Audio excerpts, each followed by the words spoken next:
Bismillahirrahmanirrahim. Assalamualaikum warahmatullahi wabarakatuh. Perkenalkan, saya Awatu Zarutenisa dari kelas PAIJ semester 5. Di sini saya akan mempresentasikan hasil esai Sosiologi dan Antropologi Pendidikan dengan judul Paradigma Pelaksanaan Pendidikan di Masa Pandemi dalam Perspektif Sosiologi dan Antropologi Pendidikan. Yang pertama yaitu pendidikan di masa pandemi. Saat ini, dunia sedang menghadapi masalah besar, berawal dari munculnya wabah penyakit yang disebabkan oleh virus yang akrab disebut dengan COVID-19. Hampir seluruh aspek kehidupan mengalami perubahan yang semakin hari semakin mengkhawatirkan, terutama pada dunia pendidikan. Adanya pandemi yang melanda, pemerintah pusat telah mengeluarkan kebijakan-kebijakan, salah satunya yaitu dengan meniadakan aktivitas tatap muka seluruh lembaga-lembaga pendidikan. Hal ini dilakukan sebagai upaya pencegahan penularan virus COVID-19. Permasalahan ini tentunya berdampak besar pada perkembangan pendidikan peserta didik yang saat ini dituntut untuk belajar mandiri.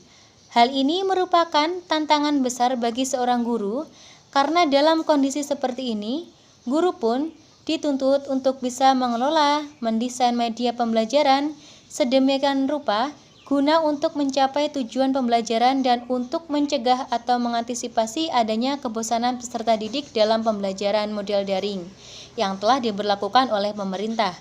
Adanya pandemi ini mengakibatkan banyaknya hambatan-hambatan yang menjadi tantangan tersendiri untuk guru dan orang tua.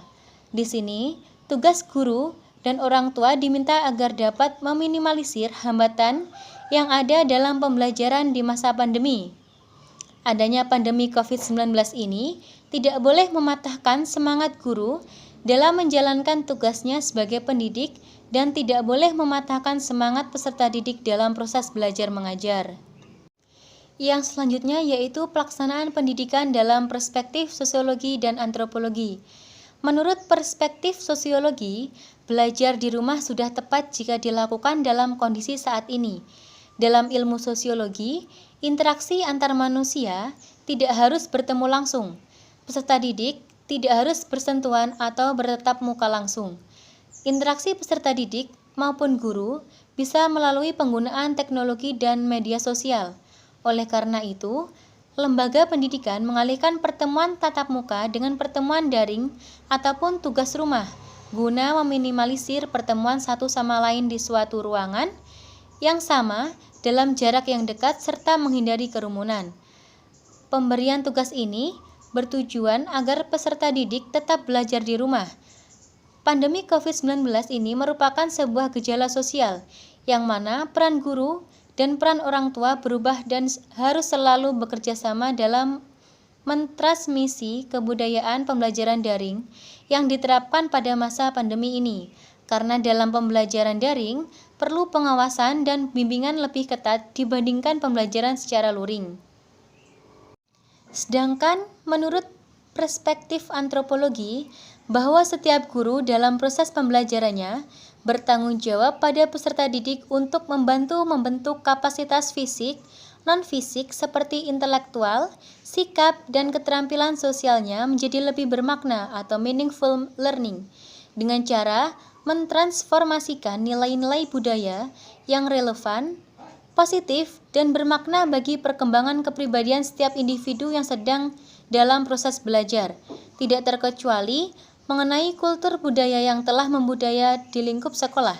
Meskipun dengan keadaan yang berbeda dalam pandemi COVID-19 ini, di sini guru dapat mensiasati tetap melakukan kebiasaan-kebiasaan di sekolah dengan cara tetap menyemangati peserta didik ketika pembelajaran daring dan tetap bertegur sapa walaupun hanya menggunakan media pembelajaran yang sedang digunakan. Kesimpulan dari esai ini, adanya pandemi COVID-19 mengakibatkan menurunnya seluruh sektor yang ada di Indonesia, tak terkecuali dalam sektor pendidikan. Guna untuk meminimalisir adanya bertatap muka di antara satu dengan yang lain, maka pemerintah mengeluarkan kebijakan agar tetap berada di rumah. Dalam ranah pendidikan, terkena dampak dari adanya kebijakan dari pemerintah tersebut. Peserta didik diminta untuk melakukan proses pembelajaran secara daring atau dalam jaringan.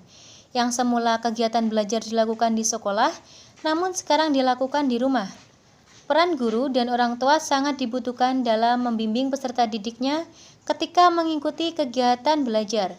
Guru diminta untuk sebisa mungkin mendesain media pembelajaran yang menarik minat peserta didik, tak terkecuali orang tua yang harus bisa menumbuhkan motivasi kepada anak-anaknya dalam mengikuti kebijakan pemerintah untuk belajar di rumah saja. Walaupun dengan keadaan yang berbeda dari biasanya, adanya pandemi ini tidak boleh mematahkan semangat belajar peserta didik dan guru dalam mewujudkan tujuan pendidikan yang ingin dicapai. Pasti terdapat hikmah yang dapat kita ambil dari adanya pandemi yang masih melanda, khususnya di Indonesia sekarang ini. Cukup sekian hasil esai sosiologi dan antropologi pendidikan yang saya buat. Jika ada kurang lebihnya, saya minta maaf yang sebesar-besarnya. Akhirul kalam billahi taufiq wal hidayah. Wassalamualaikum warahmatullahi wabarakatuh.